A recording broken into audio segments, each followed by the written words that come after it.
On our broadcast tonight, questions arise over how long Samsung Chairman Lee Kun-hee will remain at the top of the company he turned into global power. Following a heart attack episode, we speak to an analyst. Latest on Korea's ferry accident, the prosecution tightens the net around the de facto owner of the ferry and his family, while heroes are remembered. And pro-Moscow rebels declare a resounding victory in a referendum on self-rule for eastern Ukraine as fighting flares in a conflict increasingly out of control. Early edition begins now.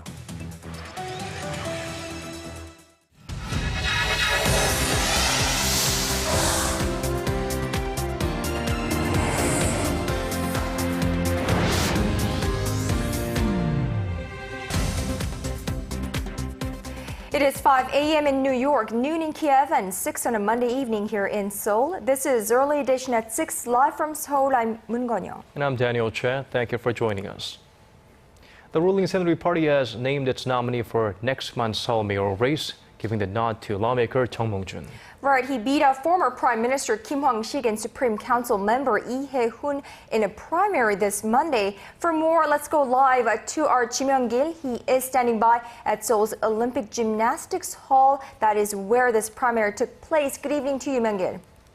Good evening, Kan-young. After nearly 2 hours of voting by party delegates, party members, and ordinary citizens here at the stadium, seven-term lawmaker and former presidential candidate Chung Mong-jun won his party's nomination for the Seoul mayoral race. He was selected through a process that gives the votes of party delegates, party members, and ordinary citizens a weight of 80%. Opinion polls accounted for 20%. Chung's competition is now incumbent Mayor Park Won-soon of the main opposition New Politics Alliance for Democracy. The two will square off the weeks to come before Election Day on June 4th. Well, Park Won-soon will be a pretty strong candidate to beat. The Seoul mayoral race isn't the only election on June 4th. I believe there are a number of other city and provincial posts that are up for grabs. Myung-gil, have the main parties finalized their picks for those races? Well, almost, Daniel. The ruling Century Party has now finalized its list of all 17 candidates for the metropolitan and provincial posts. And the main opposition New Politics Alliance for Democracy has announced its picks for all but one of those races, that being the governor of Jeollabuk-do province. The party's nominee in that race will come Tuesday.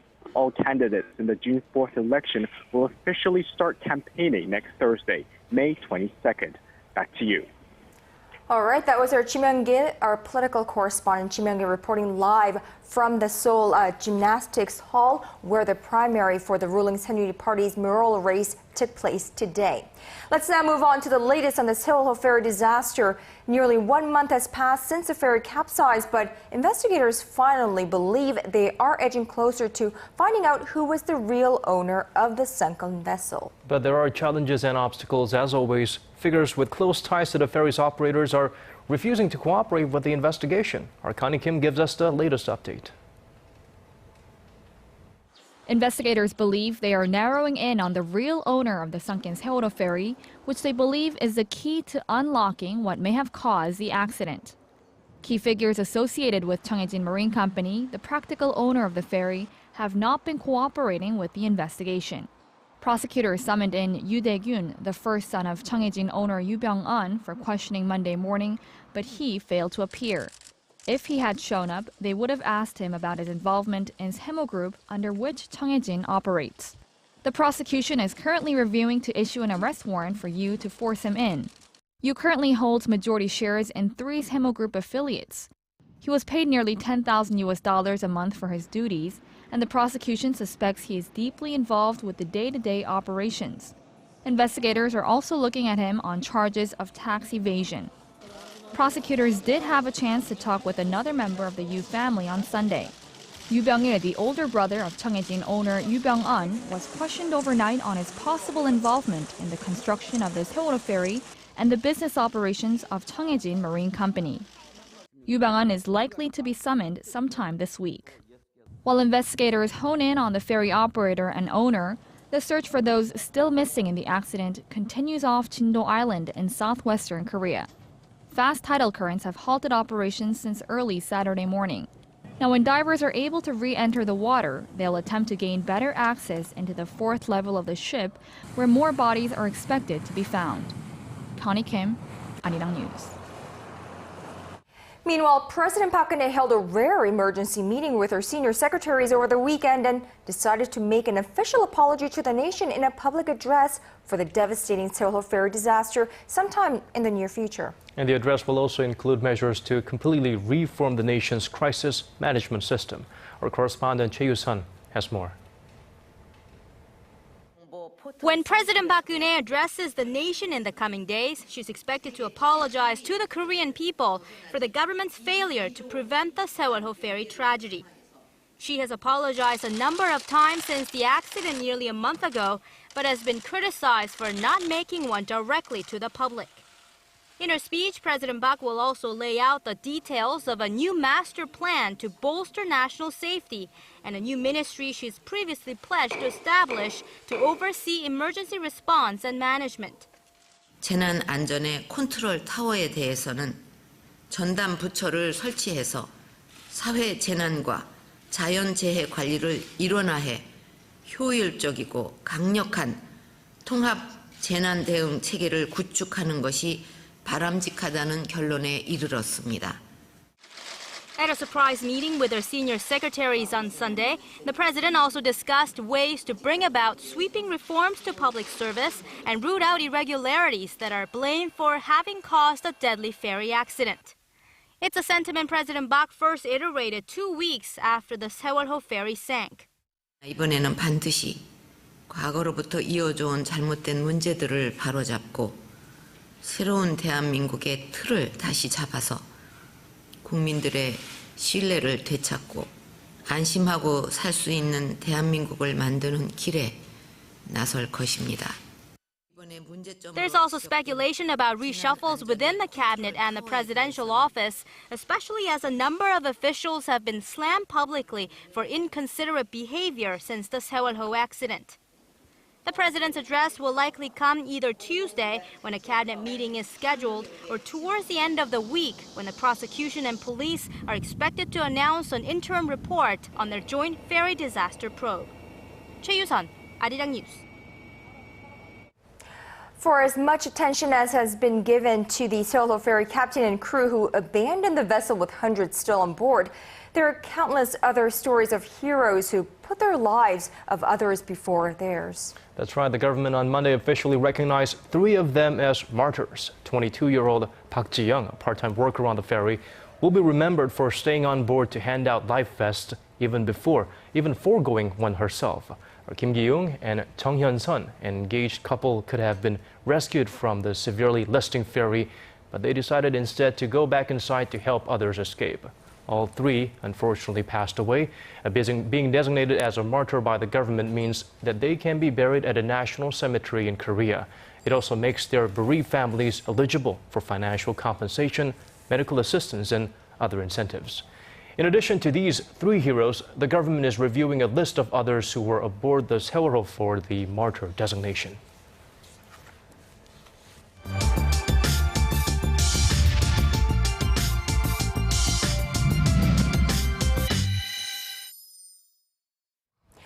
Samsung says its chairman Lee Kun-hee is stable and recovering at a private hospital in southern Seoul after suffering a heart attack. Lee's health complications have Samsung Group on high alert, though. Our Kim Min-ji has more on this story. The failing health of Lee Kun-hee, the chairman of Samsung Electronics, has yet again emerged as a massive concern to the management of the sprawling Samsung Group. Lee underwent an emergency medical procedure at the Samsung Medical Center on Sunday after suffering cardiac arrest. Hospital officials say the 72-year-old is stable and showing signs of improvement. The chairman showed symptoms of heart failure and underwent an emergency procedure which involved a stent placement. He's now in a stable condition and recovering. Samsung's top executives, including officials from the group's corporate strategy office, visited the hospital and held meetings to discuss the next steps. Experts speculate Samsung will not take any immediate action, but they'll keep a close eye on the situation for the time being. In 2008, when he gave up his position as Samsung Group chairman after a special inquiry which found him guilty of tax evasion and breach of duty, the group implemented several management reforms but did not enter an emergency business management mode. He returned to the front lines of management in March 2010. His ailing health, however, will likely have a substantial effect on the group's management as he makes key management decisions and initiates business reshuffles. The group recently underwent a major shakeup, transferring executives from the corporate strategy office to Samsung Electronics. The company is expected to take some special steps to carry out the so-called MAC management put forward by Lee. MAC management refers to making fundamental changes to the firm in order to maintain its position as a top global corporation. The chairman has a history of respiratory problems dating back to the late 1990s, when he had surgery for lung cancer. He was also hospitalized last summer with symptoms of light pneumonia. With Lee's health problems taking a turn for the worst, Samsung is also expected to accelerate its corporate succession to Lee's 3 children. Lee's only son, Samsung Electronics Vice Chairman Lee Jae-yong, will likely succeed him eventually. Kim Min-ji, Arirang News. And that episode raises questions over how long this 72-year-old Lee will remain at the top of the company he turned into a global power. How will this impact Asia's biggest technology company and the world's largest maker of smartphones? For an in-depth discussion, James P. Rooney joins us live via Skype from Toronto. James is the chairman of Advanced Capital Partners and vice chairman of Seoul Financial Forum. James Rooney, thank you so much for joining us. Thank you, Jennifer. Nice to be online with you. All right, now the 72-year-old chairman is not thought to play a major day-to-day role in the running of this company, with, of course, 3 CEOs serving below him, but he is still believed to have a final say in major strategic decisions. Now, how would the balance of power play out when the chairman eventually steps down? You know, I think we saw Lee Kun-hee come back into the driving seat over the last year or two. He clearly felt that there were strategic leadership issues that he needed to address. There have been changes over even the last few months with the management of Samsung Group. So I think we can assume that he has put in place some new paradigms, some new templates. He's taken actions that he felt were necessary when he stepped back up to leading the company. So I'm going to assume that the company is today in good hands. And although he's obviously quite challenged with his health, hopefully, God bless, he will continue to be there to lead the company for many years to come. However, the second generation, in a number of forms, is already in place, and there's a strong and deep management bench to lead the company. So I think we should not expect to see anything dramatic or drastic happen within Samsung in the near term. The real question is how Samsung directs itself into the longer future. It's on a competitive playing field that is very challenging. There are plenty of other big companies that it has to face up to every day. The world around it is changing. Lee Kun-hee has played a major role over the last 20 years in helping guide and navigate through those challenging waters. He's probably not going to be in a position to keep tuned into that for a little while at least, although if the stent surgery has been successful, hopefully he will make a good recovery and be back in good form over the next probably some months into the future. Well, the pillar of Samsung is shaking. There are some chain events to follow. James, would this change the way Korea's #1 family-owned conglomerate is run? I am going to assume that what he's got in place as a management structure today is an architecture that will work for the next few years. You don't build an organization as big and strong as this without having very robust architecture. Samsung has withstood the challenges 15 years ago of Korea's financial crisis, the 5 years ago, the global financial crisis. And it's kept on sailing like a big fleet of battleships out there in the world, achieving success that we can all give it good credit for. I don't think that it's an organization that will make changes on the fly or in reaction, sort of knee-jerk reaction to the health challenges of its leader. Now, James, this year we have seen a lot of handovers among the group's affiliates. Now, of course, Samsung SDS announcing that it's going public. Now, market responders have been viewing this as a succession speeding up. What is your view on that? I view the recent changes as being positive. They clearly had Lee Kun-hee's hand involved in them. Therefore, the man who probably knows the most about the Samsung Group was behind the architecture of the changes that have been made. And those changes don't get made for, just the prospect of a month or even a year or two. They get made for longer-term purposes. And therefore, we can, I think, expect that Samsung today is in probably as good a condition as it could be under the circumstances of its chairman's health challenges. Now, market reaction to the news, I would say, is a bit out of expectations. Shares of the group's key units posted a slight rise today, and Samsung Electronics was up around 2%. Well, markets are always emotional, and if you watch long enough, they go in the opposite direction too. But I don't think there's any reason for us to expect the value of Samsung as a business to decline in the near term. It's got momentum in a lot of fields, and as I say, I think the view that I hold about the leadership restructurings that have happened recently is positive. Maybe if those restructurings had not happened, if Chairman Lee had not had an opportunity to make some of the changes that he wanted, Samsung might be discounted a little bit more because of uncertainties. But I think there's relative certainty in place. We can assume that he's made good decisions, and that the flagship of Korea's economy will continue to sail robustly into the future. All right, James P. Rooney, Vice Chairman of Advanced Capital Partners, thank you so much for speaking with us this evening. We appreciate it. Thank you. And my best health wishes to Chairman Lee. Were all destroyed. Digging deeper, getting to the bottom of stories that impact your life. Talking with you on air and online. Connecting you with experts on the world's most pressing issues. News and current affairs at its best with Moon Gon-young and Daniel Che on Early Edition at 6.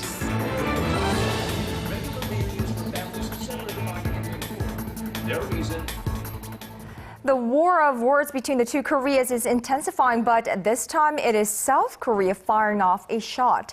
The South's Defense Ministry Monday, in uncharacteristically harsh language, called for the North to, quote, disappear as soon as possible. Our Hwang Sung-hee tells us what inspired those remarks. South Korea's defense ministry ramped up its criticism of North Korea Monday, even going as far as to say the regime must disappear soon. Defense Ministry spokesperson Kim Min-seok said during a press briefing that North Korea is not a real country and exists solely for the benefit of one person, referring to its young dictator Kim Jong-un. He said the North has no human rights or public freedoms and added it should not even be regarded as a country. The comments, which came as a response to North Korea's denial of responsibility over the 3 drones found near the inter-Korean border earlier this year, will likely draw the ire of Pyongyang. While South Korea has been highly critical of North Korea's nuclear ambitions, its latest remarks contain much stronger language than usual. Seoul tries to avoid commenting on anything that could be interpreted as a collapse of the North Korean regime over worries of provoking Pyongyang. The two Koreas had agreed earlier this year to end all cross-border slandering, but North Korea has not complied, hurling sexist and racist remarks against the leaders of South Korea and the United States ever since President Obama's visit to Seoul late last month. The two leaders had vowed then to stand shoulder to shoulder against any North Korean provocations. Renewed inter-Korean tensions are sparking concerns of a 4th nuclear test by North Korea in protest of what it calls U.S. and South Korean hostilities. Hwang Sung-hee, Arirang News. Across the globe, separatists in eastern Ukraine pushed forward with their Sunday vote, and now we're hearing they have declared victory. The preliminary vote count was announced just 2 hours after polls closed in that referendum for self-rule, and really no big surprises here. pro-Moscow separatists say residents overwhelmingly supported their cause. Our Kwon So-ah reports. It was the outcome everyone expected, but it's one that will face resistance from many inside and outside of Ukraine. The referendum vote on self-rule in two of the tensest regions in eastern Ukraine closed Sunday night local time. Separatists claim that preliminary results show nearly 90% are in favor of self-governance in the region of Donetsk. Voter turnout there was around 75%. Early counts in Luhansk show about 80% in favor of self-rule. When I saw that the interim government had taken such illegal actions toward us, I decided to vote for myself. People in Kiev, however, are furious and are calling for national unity. This is not a referendum, but a lie. It's absolute Russia's provocation. Russia just wants to copy the script of Crimea's independence and separate Donetsk and Luhansk from Ukraine. At least one person was shot dead west of Donetsk city as armed men supporting the Kiev government tried to stop the vote. The final results will be announced on Monday. The legitimacy of the vote has been called into question, not only because it was held among a minority of the Ukrainian population, but also because people were seen voting more than once, while some areas didn't even have voting booths in place. The US and the European Union say they won't accept the outcome, condemning the vote as illegal. The interim government in Kiev has called the ballot self-destructive and says the focus should be on the nationwide election set for May 25th. Western leaders agreed that if that vote does not take place, there will be consequences, including stronger sanctions against Russia. Kwon So-ah, Arirang News. The Korean currency has been hovering around its highest level in nearly 6 years, and all signs suggest it actually will remain strong for the foreseeable future. Market watchers expect the Korean won to test psychologically important levels in the coming months, and our Hwang Ji-hye has more. Expectations are growing of a stronger Korean won, which is already trading at the 1,020 level against the US dollar. Market watchers say that by the end of this year, the won is likely to breach the psychologically important 1,000 level. The Bank of Tokyo Mitsubishi UFJ predicts the Korean won to trade at 975 against the dollar, while the American banking company Wells Fargo expects it to trade at 990. Analysts attribute the strength of the won to the widely shared perception that the Korean currency is undervalued. The IMF has recently said it believed the won is undervalued by as much as 8% and that the country has an unusually large current account surplus, which accounted for some 6% of the nation's gross domestic product last year. The U.S. Treasury Department called on Korea last month to limit foreign exchange intervention to exceptional circumstances. While there are concerns that the won is gaining strength too quickly, some analysts point out a strong dollar later this year could reverse the trend. The recovery in the U.S. economy is back on track, and by September this year, when the Federal Reserve plans to end its stimulus programs, market expectations of a rate rise will mount, pushing up the value of the dollar. With slowing exports to China, Pak adds that even if the local currency does in fact dip to below the 1,000 level against the greenback, it will remain there only temporarily. Hwang Ji-hye, Arirang News.